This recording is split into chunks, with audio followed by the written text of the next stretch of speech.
KHON2 weather, Kamaka Pili.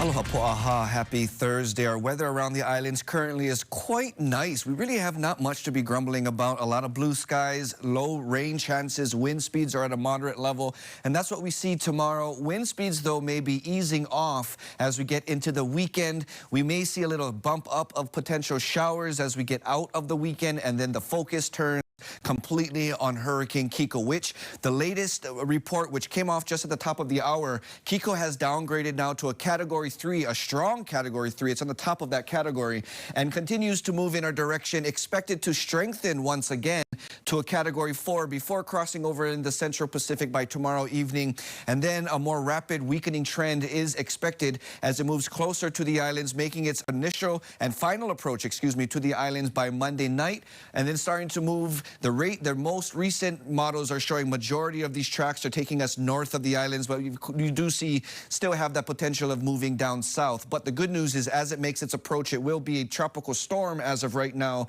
with sustained winds at its core at 60 miles an hour, which is still a little stronger of a tropical storm. Category 1 hurricane clocks in at 74 miles an hour. So as of right now, again, crossing into our neck of the woods by tomorrow evening.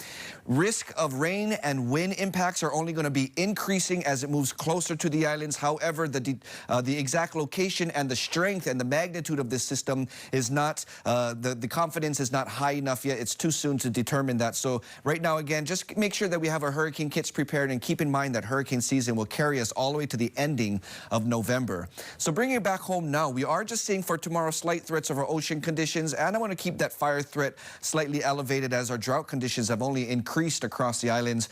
Coastal flood statement for tomorrow afternoon, our high tide, which could lead to some low-level nuisance of flooding, 2:53, so right about the 3 o'clock hour. In terms of our surf, 1 to 3 footers up towards the north, the south, and the east. Flat to 2 footers expected tomorrow morning for the west.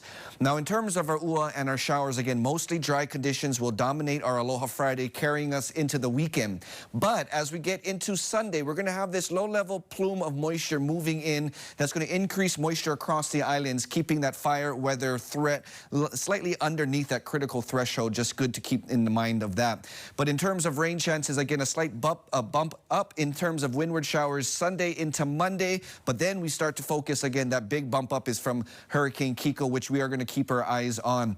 Now, again, for the days ahead of us, mostly dry conditions will carry us into the weekend. We may have a little bump of those showers come Sunday, taking a step into the new week. And then the focus comes to Kiko, which is going to make its final approach Monday evening to Hawaii Island. And it's Tuesday, Wednesday particularly, and then Thursday as well, as the system is expected to move out towards the west, northwest. Be sure to download that KHON2 mobile app, subscribe to those push alerts, and stay in tuned with the latest.